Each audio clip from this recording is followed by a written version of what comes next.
அனைவருக்கும் வணக்கம். TNPSC study squad YouTube சேனலுக்கு உங்களை வரவேற்கிறேன்.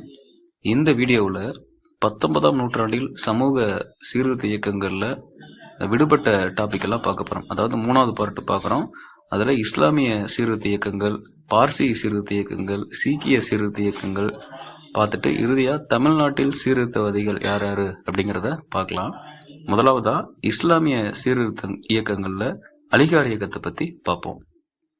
அலிகார் இயக்கமானது 1875ஆம் ஆண்டு உத்தரப்பிரதேசத்தில் இருக்கக்கூடிய அலிகார் நகர் என்னும் இடத்துல தோற்றுவிக்கப்படுது. சர் சையத் அகமது கான் என்பவர் தான் இந்த இயக்கத்தை தோற்றுவிக்கிறாரு. இவர் 1817ஆம் ஆண்டு டெல்லியில ஒரு உயர்குடி முஸ்லிம் குடும்பத்துல பிறக்கிறாரு.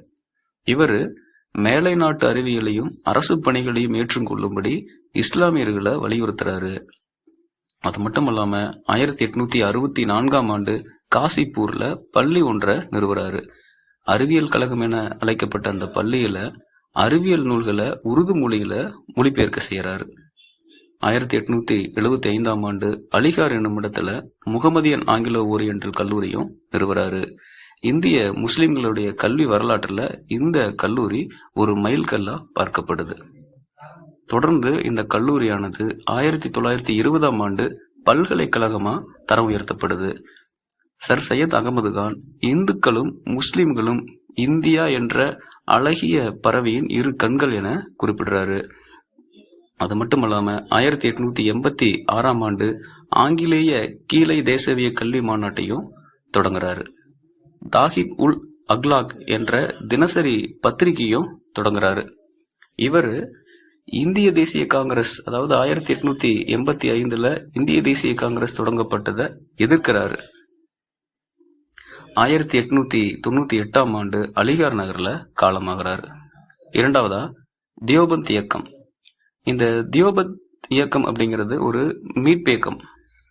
இது பழமைவாத முஸ்லிம் உலமாக்களால் அதாவது 2 முக்கிய குறிக்கோள்களுடன் தொடங்கப்பட்டது. முதலாவதா குரான் மற்றும் ஷரியத்தின் உண்மையான போதனைகளை பரப்புரை செய்யறதும், இரண்டாவதா இஸ்லாம் அல்லாத அயல்கூறுகளுக்கு எதிராக புனித போர் செய்யும் உணர்வுகளை ஊக்குவிக்கிறது தான் இந்த அமைப்போட 2 முக்கிய குறிக்கோளா இருக்கு. அடுத்து முகமது குவாசிம் நானாதேவி, ரஷீத் அகமது கங்கோத்ரி ஆகியோர் தலைமையில 1866ஆம் ஆண்டு உத்தரப்பிரதேசத்தில் இருக்கக்கூடிய சஹரன்பூர் என்னும் இடத்துல ஒரு பள்ளி தொடங்கப்படுது. இந்த பள்ளியின் பாடத்திட்டமானது ஆங்கில மேலை நாட்டு கல்வியை புறக்கணிச்சிட்டு உண்மையான இஸ்லாமிய மதம் இந்த பள்ளியில கற்றுத்தரப்படுது. ஐஎன்சி உருவாக்கப்பட்டதை இந்த இயக்கம், அதாவது தியோபந்த் இயக்கம் ஐஎன்சி உருவாக்கப்பட்டதை வரவேற்கிறாங்க. ஆனா சர் சையத் அகமது கான் என்ன பண்றாரு? ஐஎன்சி உருவாக்குறதை எதிர்க்கிறாரு. அதே மாதிரி தியோபந்த் இயக்கம் சையத் அகமது கானுடைய அமைப்புகளான த யுனைடெட் பேட்ரியாட் அசோசியேஷன் மற்றும் முகமதன் ஆங்கிலோ ஓரியண்டல் அசோசியேஷன் ஆகியவற்றிற்கு எதிராக சமய ஆணைய பிறப்பிக்குது. அடுத்து பார்சி சீர்திருத்த இயக்கத்தை பத்தி பார்ப்போம். பார்சி இன மக்கள் அப்படின்னா யாருன்னு பாத்தீங்கன்னா 10ஆம் நூற்றாண்டுல சமய கொடுமைகளிலிருந்து தப்பிக்கும் பொருட்டு ஈரானிலிருந்து குடிபெயர்ந்து வந்த ஜொராஸ்ட்ரியர்கள் என்பவர்கள் தான் பார்சி இன மக்கள் அப்படின்னு அழைக்கப்படுறாங்க. இந்த பார்சி சீர்திருத்த இயக்கம் என்பது 1851ஆம் ஆண்டு பம்பாயில தோற்றுவிக்கப்படுது. பர்துன்ஜி நவ்ரோஜி என்பவர் தான் இந்த அமைப்பை தோற்றுவிக்கிறாரு. இந்த பார்சி சீர்திருத்த இயக்கம் என்பது ரக்னுமாய் மஜ்தயாசன் சபா எனவும் அழைக்கப்படுது. ராஷ்ட் கோப்தார் என்பதுதான் இந்த அமைப்போட தாரக மந்திரமா இருக்கு. அதாவது ராஷ்ட் கோப்தார் அப்படின்னா என்னன்னு பாத்தீங்கன்னா உண்மை விளம்பி என்பது பொருள். இந்த அமைப்பானது குழந்தை திருமணம் மற்றும் இறப்பின் போது விரிவான சடங்குகள் செய்வது, சோதிடத்தை பயன்படுத்துவது முதலானவற்றெல்லாம் எதிர்க்கிறாங்க. அதாவது பம்பாய் பார்சி சமூகத்தைச் சேர்ந்த பெர்ரம்ஜி மல்பாரி என்பார் குழந்தை திருமண பழக்கத்திற்கு எதிராக சட்டம் இயற்றப்பட வேண்டும்னு இயக்கமே நடத்துறாரு. இந்த சமூகம் பெரோஷா மேத்தா, தீன்சா வாச்சா போன்ற சிறந்த தலைவர்களை உருவாக்குச்சு. அடுத்து சீக்கிய சீர்திருத்த இயக்கங்கள்ல நிரங்கரி இயக்கத்தை பத்தி பார்ப்போம். இந்த நிரங்கரி இயக்கத்தை பாபா தயால்தாஸ் என்பவர் தொடங்குறாரு. நிரங்கரி என்பதற்கு உருவமற்ற என்பது பொருள். இவர் உருவமற்ற இறைவனை வழிபட வேண்டும் என வலியுறுத்துறாரு. அது மட்டும் இல்லாம மது அருந்துவதையும் மாமிசம் உண்பதையும் கைவிடும்படி தனது சீடர்களை வலியுறுத்துறாரு. அடுத்ததா நாம்தாரி இயக்கம். இந்த நாம்தாரி இயக்கத்தை பாபா ராம்சிங் என்பவர் தொடங்குறாரு. இந்த அமைப்பானது சீக்கியர்களின் அடையாளங்களை அணிய வற்புறுத்தது. வாளுக்கு பதிலாக தனது சீடர்களை லத்தியை வைத்துக் கொள்ளும்படி பாபா ராம்சிங் குறிப்பிடுறாரு. இந்த இயக்கம் ஆணும் பெண்ணும் சமம் என குறிப்பிடுது. அது மட்டுமல்லாம விதவை மறுமணத்தை ஆதரிக்குது. வரதட்சணை முறையும் குழந்தை திருமணத்தையும் தடை செய்தது. சிங் சபா எனும் அமைப்பு அமிர்தசரஸ்ல நிறுவப்படுது. சீக்கிய மதத்தின் புனிதத்தை மீட்டெடுப்பதுதான் இந்த சிங் சபாவுடைய முக்கிய குறிக்கோள்களா இருக்கு. அது மட்டுமல்லாம ஆங்கிலேயரின் ஆதரவுடன் அமிர்தசரஸ்ல சீக்கியர்களுக்கென கால்சா கல்லூரி உருவாக்கப்படுது. சிங் சபாவே அகாலி இயக்கத்தினுடைய முன்னோடி அமைப்பா செயல்படுது. அடுத்து தமிழ்நாட்டின் சமூக சீர்திருத்தவாதிகள் அப்படிங்கிற டாபிக்கை பத்தி தான் பார்க்க போறோம். இந்த டாபிக் ரொம்ப ரொம்ப முக்கியமான டாபிக். இதுல வள்ளலார் என அழைக்கப்பட்ட ராமலிங்க சுவாமிகள், வைகுண்ட சுவாமிகள், அயோத்திதாச பண்டிதர், பெரியார், இந்த 4 பேர்த்த பத்தி தான் பார்க்க போறோம். முதலாவதா ராமலிங்க சுவாமிகள். ராமலிங்க சுவாமிகள் 1823ஆம் ஆண்டு அக்டோபர் மாதம் 5ஆம் தேதி சிதம்பரம் அருகே இருக்கக்கூடிய மருதூர் என்ற இடத்துல தான் பிறக்கிறாரு. இவர் வள்ளலார் என பிரபலமாக அறியப்படுறாரு. இவருடைய பெற்றோர்கள் யாருன்னு பார்த்தீங்கன்னா ராமையா பிள்ளை மற்றும் சின்னம்மையார். இந்த தம்பதிக்கு 5வது மகனா வள்ளலார் பிறக்கிறாரு. இவர் உயிர்களிடையே நம்பிக்கை, இரக்கம் எனும் பிணைப்புகள் இருக்க வேண்டும் என குறிப்பிடுறாரு. அது மட்டுமல்லாம துயரப்படும் உயிரினங்களை பார்த்து இரக்கம் கொள்ளாதவர்கள் கல் நெஞ்சக்காரர்கள் எனவும் அவர்களின் ஞானம் மேகங்களால் மூடப்பட்டிருக்கும் எனும் கருத்தினையும் முன்வைக்கிறாரு. அனைத்து உயிர்களிடத்துமே அன்பு செலுத்துறாரு. இதனையே ஜீவகாருண்யம் எனவும் குறிப்பிடுறாரு. அது மட்டுமல்லாம 1865ஆம் ஆண்டு சமரச வேத சன்மார்க்க சங்கம் எனும் அமைப்பை தோற்றுவிக்கிறாரு.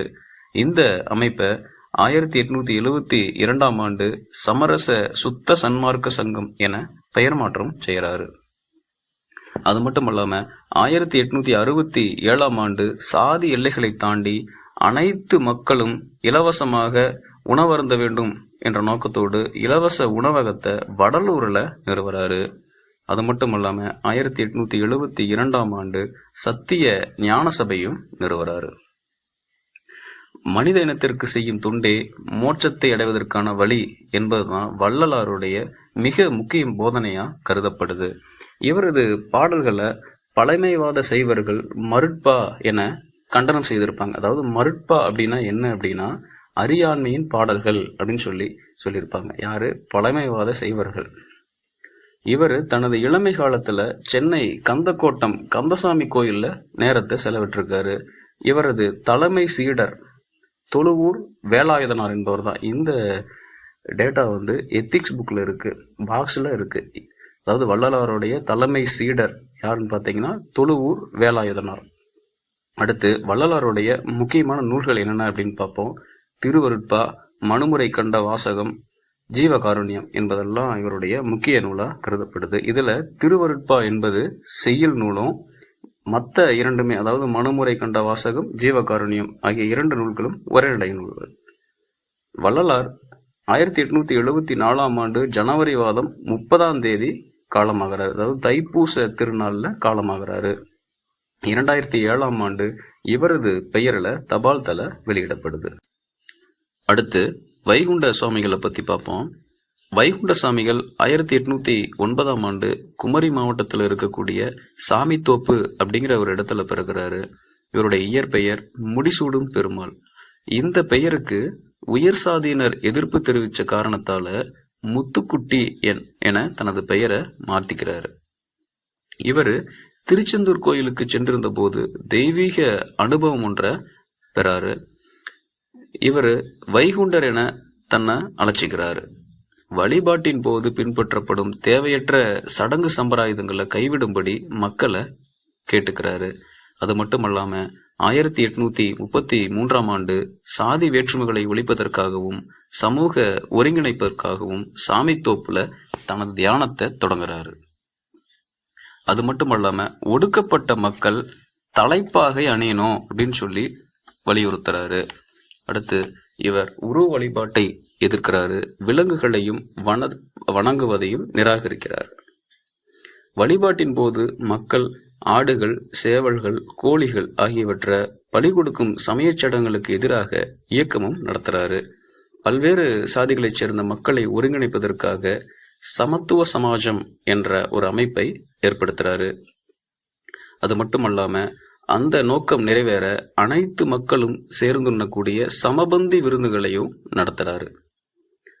வைகுண்ட சாமிகளை பின்பற்றியவர்கள் அவரை ஐயா என அழைக்கிறாங்க. அவருடைய சமய வழிபாட்டு முறை ஐயா வழி என அழைக்கப்படுது.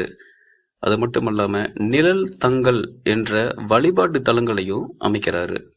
இவர் ஆங்கில ஆட்சியை வெள்ளை பிசாசுகளின் ஆட்சி எனவும், திருவிதாங்கூர் மன்னர் ஆட்சியை கருப்பு பிசாசுகளின் ஆட்சி எனவும் விமர்சனம் செய்யறாரு. இவருடைய கருத்துக்கள் எல்லாமே ஒரு நூலாக திரட்டப்பட்டிருக்கு. அந்த நூலோட பெயர் அகில திரட்டு என்பதுதான். அடுத்ததா அயோத்திதாசரை பற்றி பார்ப்போம். அயோத்திதாசருடைய இயற்பெயர் காத்தவராயன். இவர் 1845ஆம் ஆண்டு சென்னையில பிறக்கிறாரு. இவர் ஒரு தமிழ் அறிஞர், சித்த மருத்துவர், பத்திரிகையாளர், அரசியல் பாட்டாளர் என பல்வேறு துறைகளில் சிறந்து விளங்குறாரு.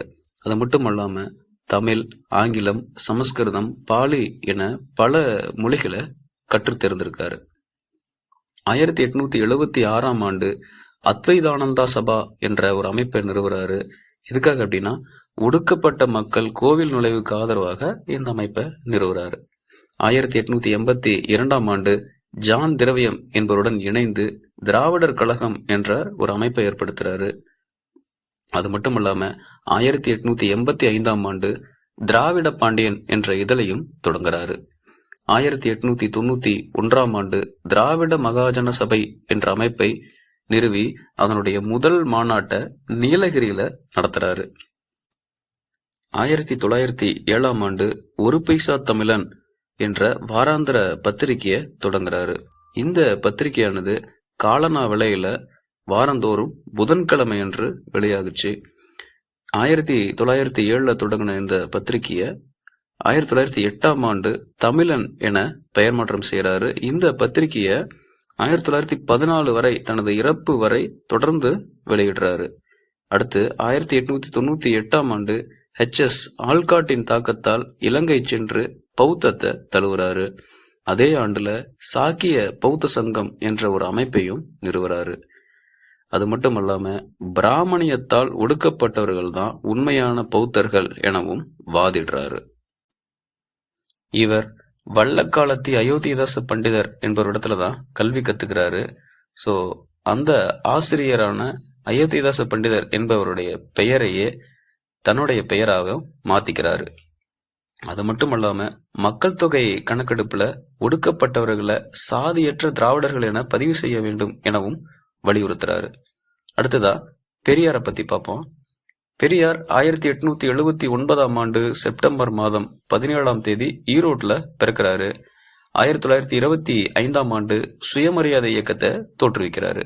இந்த இயக்கத்தின் மூலம் மூட பழக்க வழக்கங்களை சமுதாயத்திலிருந்து அகற்றுவது, தீண்டாமை, பெண்களை தாழ்வாக கருதும் மனநிலை போன்றவற்றை எதிர்த்து குரல் கொடுக்கிறாரு. இவருடைய சமுதாய பங்களிப்பை பாராட்டி யுனெஸ்கோ நிறுவனம் 1973ஆம் ஆண்டு புத்துலக தொலைநோக்காளர், தென்னிந்தியாவின் சாக்ரட்டிஸ் என பாராட்டி விருது வழங்குறாங்க. கலப்பு திருமணத்தையும் சீர்திருத்த திருமணத்தையுமே ஆதரிக்கிறாரு. அது மட்டும் இல்லாம இவருக்கு 1938ஆம் ஆண்டு நவம்பர் 13ஆம் நாள் சென்னையில நடந்த பெண்கள் மாநாட்டுல பெரியார் எனும் பட்டமும் வழங்கப்படுது. ஸோ இந்த மாநாட்டுல ராமசாமிக்கு பெரியார் என்ற பட்டத்தை வழங்கினவங்க தர்மாம்பாள் அம்மையார் தான் வழங்குறாங்க. இந்த மாநாட்டுக்கு தலைமை ஏற்றவங்க நீலாம்பி அம்மையார். இதே மாநாட்டுல ஏலிசை மன்னன் என்ற பட்டம் தியாகராஜ பாதவருக்கு வழங்கப்படும்.